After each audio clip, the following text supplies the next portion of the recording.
안녕하세요. 호주 사는 사람들 엉클로즈입니다.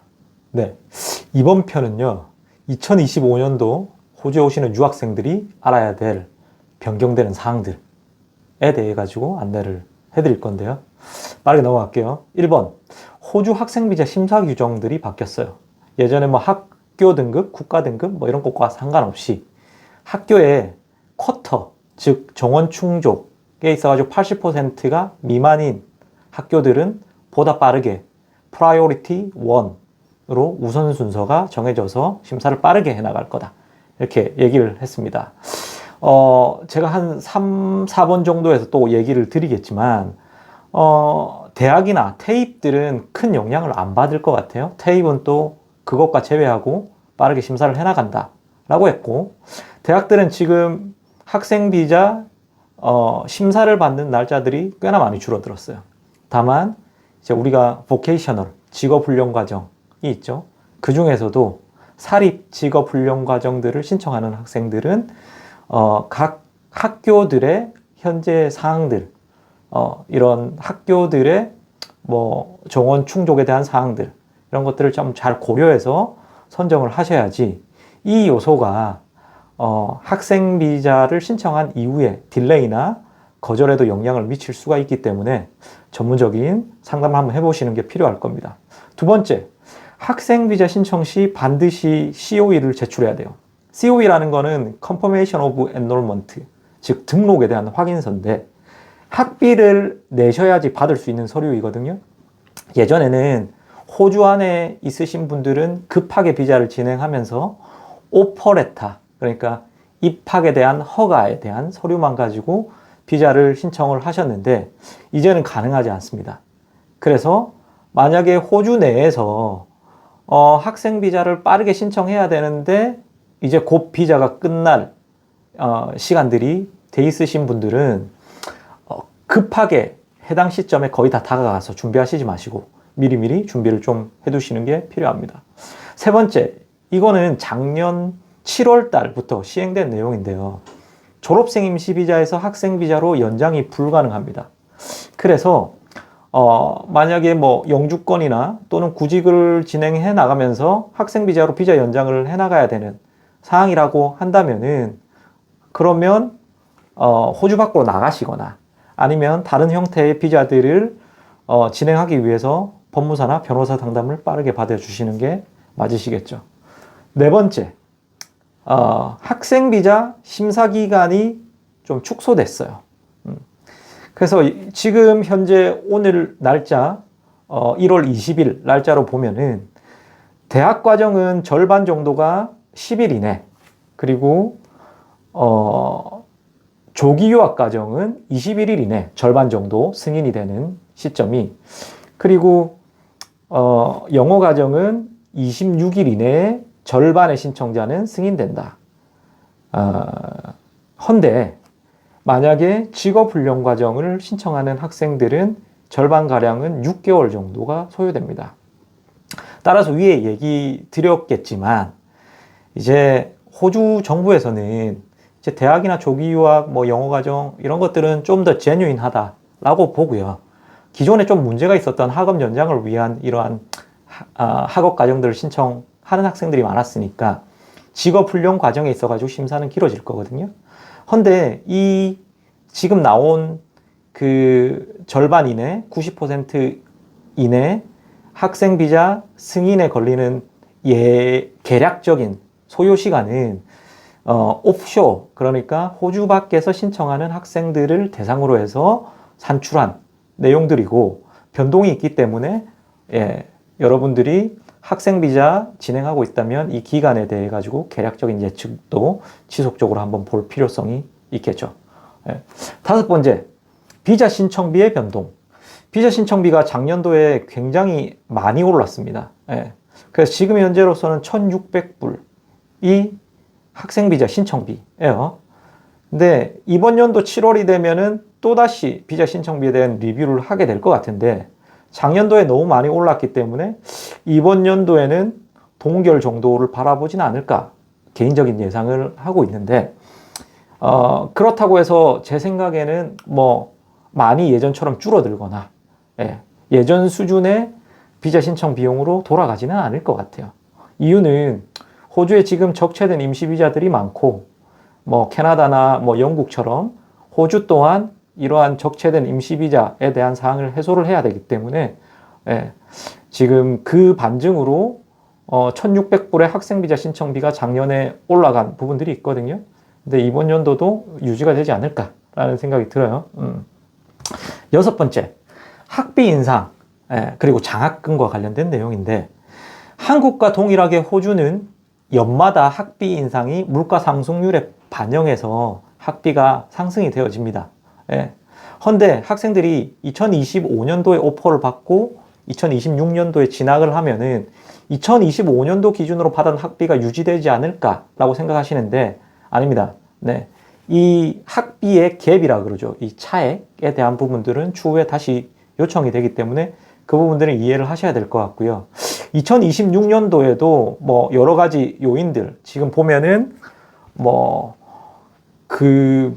영국에서 중국 유학생 제한에 대한 얘기들이라든지 캐나다에서도 학생 비자나 이민 제한에 대한 얘기들이 있기 때문에 호주에서도 뭐 소폭 학비 인상이 이루어지지 않을까 생각이 들고요. 그리고 예를 들자면은 제 생각에는 사립, 칼리지나 또는 영어 학교는 학비가 고정되거나 또는 학비가 조금은 프로모션에 따라서 줄어들 예측점들도 있기 때문에 그런 부분들은 한번 전문적으로 상담을 받아보시는 게 좋지 않을까 싶고요. 장학금과 관련해서는 코로나 이후에 호주에서 많은 학생들을 유치하기 위해서 장학금을 굉장히 많이 풀었거든요. 근데 지금 상황에서는 장학금이 조금씩 적용되는 폭이 줄어드는 경향들을 보여주고 있기 때문에 이 부분 또한 내가 어떤 대학이나 학과를 고려한다 라고 한다면은 좀 상담을 받아보시면 좋을 것 같습니다. 그리고 일곱 번째, 이거는 좀 알아두셔야 될 내용인데요. 한국 면허증이 이제 호주에서 바로 호주 면허증으로 전환이 안 돼요. 이 내용은 4월 30일까지 한국 면허증을 전환을 해나갈 수 있을 것이고 5월 달부터는 전환이 안 됩니다. 그래서 호주에서 간단하게 Experience Driver Recognition 이라고 하는 제도가 있었거든요. 그래서 여기에는 한국 말고도 여러 가지 국가들이 있었는데 이 국가들이 원체 면허를 전환할 수 있게 허가를 해줬지만 앞으로는 이 제도를 폐지하겠다 라고 얘기했고요. Recognized Country Scheme 유효 국가가 있어요. 뭐 예를 들면 캐나다, 덴마크, 프랑스, 독일, 일본, 뉴질랜드, 미국, 영국 이런 나라들은 여전히 이전과 동일하게 본국에서 사용하는 면허증도 면허 전환이 가능합니다. 그래서 만약에 뭐 5월 전에 우리가 입국을 하는 학생들은 빠르게 본인의 면허증을 뭐 영사관이나 이렇게 공증받고 호주의 면허증으로 빨리 변환을 하는 것들이 좀 좋겠죠. 그리고 여덟 번째, 학생 비자 심사 강화는 계속적으로 유지가 될 것 같습니다. 제 개인적인 생각이에요. 임시 비자 적체는 여전히 호주에 있어가지고 고려사항이란 말이에요. 그리고 이거를 이전에 지금은 그 비리 파스는 안 됐지만 이전에 각 학교에 쿼터를 두겠다라고 한 부분들이 통과는 안 됐지만 여전히 다른 방법으로 학생 비자의 소요 시간을 통해 가지고 호주 이민성에서는 계속적으로 영향력을 발휘하려고 하는 사항이란 말이에요. 근데 원체적으로 그 쿼터를 이행하겠다라고 한 걸 2년을 잡았어요.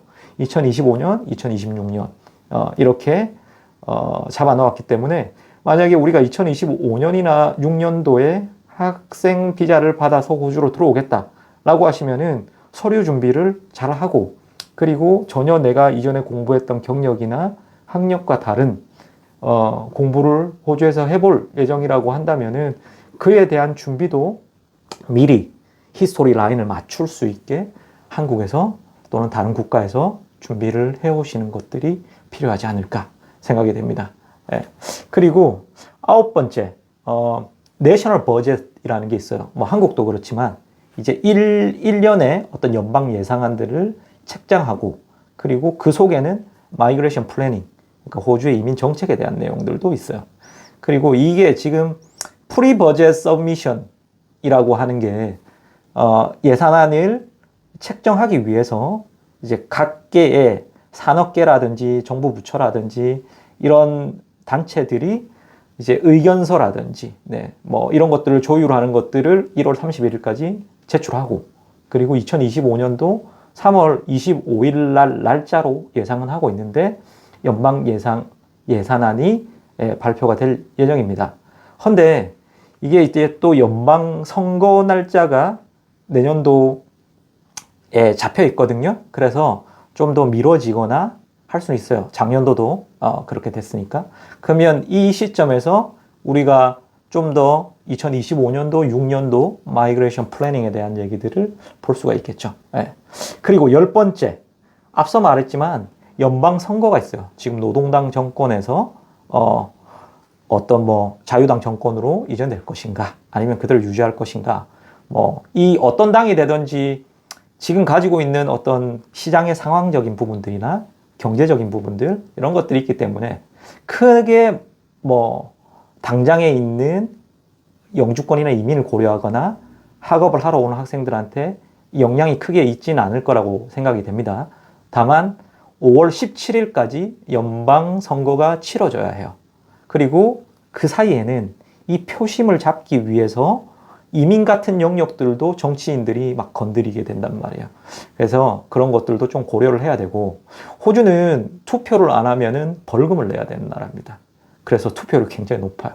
그래서 연방선거가 나오는 부분들도 한번 좀 호주에 관심이 있고 호주에 거주하는 유학생이라면 내용들을 한번 그때 보셔도 될 것 같고요. 그때 내용들도 한번 업데이트를 해드리겠습니다. 호주에서 이제 고민하는 지점들이 몇 개가 있는 것 같아요.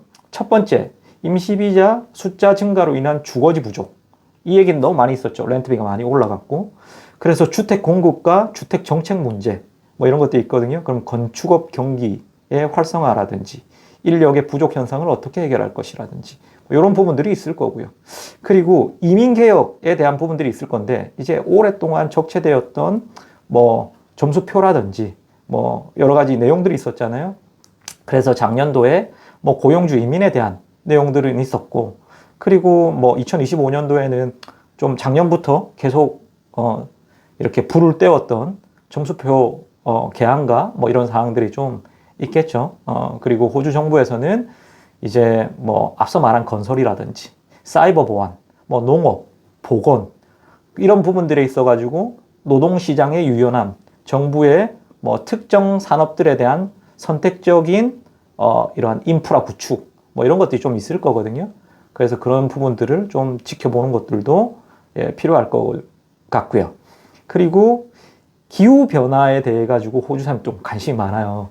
청정 에너지나 주요 광물 자원들, 이런 부분들의 세액에 대한 인센티브를 제공할 예정이 있다. 뭐 제공하고 있고, 이런 부분도 있거든요. 그래서 요즘에 뭐 엔지니어링, 공학과 관련된 부분들에 대해 가지고 문의가 좀 많이 늘어나고 있는데, 특히 뭐 리뉴어블 에너지라든지 또는 마이닝, 뭐 이런 부분들의 문의가 갑자기 좀 늘어나는 경향이 있어요. 그래서 이것도 뭐 스템과 관련된 부분들은 앞으로 좀 호주 정부에서 의도적으로 좀 장려를 하려고 하는 분위기가 좀 보여지고, 여기에 뭐 재생에너지는 연구 예산이라든지 기술 혁신 방안들 뭐 이런 것이 나오고 있기 때문에 좀 지켜볼 필요가 있습니다. 추가적으로는 IT 공부를 하시는 분들은 호주에서 이제 AI 기술에 대해 가지고 법적, 윤리적 기준을 우리가 설정해야 되는 시점에 왔다 라고 해서 여기에도 예산안을 투자하고 있고요. 그리고 당연히 AI 연구나 뭐 개발이나 뭐 실질적인 활용 여기에 있어 가지고 투자를 강화하고 있는 시점이기 때문에 뭐 IT 쪽은 이쪽 부분들을 한번 보시는 것도 좋을 것 같고요. 그리고 이제 에이지드 케어나 뭐 널스 이쪽 분야는 계속적으로 호주에서 이런 재정적인 지원들을 계속 많이 하고 있는 쪽이거든요. 그래서 이뿐만 아니라 뭐 정신건강, 사회복지, 공공건강과 관련된 체제 개선을 해나가겠다라고 하는 그쪽에 좀 인프라를 확장하겠다라고 하는 내용이 있었습니다. 그리고 추가적으로는 이게 있어요. 사이버 보안, 이쪽도 IT 쪽일 것 같은데 지금 이러한 그 보안과 관련된 문제와 관련해서 이제 범죄들이 많이 일어나고 있는 상황이고, 그래서 기업과 정부 기관이 이러한 규제 강화에 대해 가지고 좀 더 많은 투자와 노력들을 가할 것이다. 이런 내용이 있으니까 이런 범위 내에서도 호주에서 유학을 고려한다면은 좀 생각을 해보면서 내용들을 좀 보셨으면 좋겠습니다. 오늘은 2025년도 호주 유학생들이 알아야 될 내용에 대해서 간략하게 말씀을 드렸습니다. 감사합니다.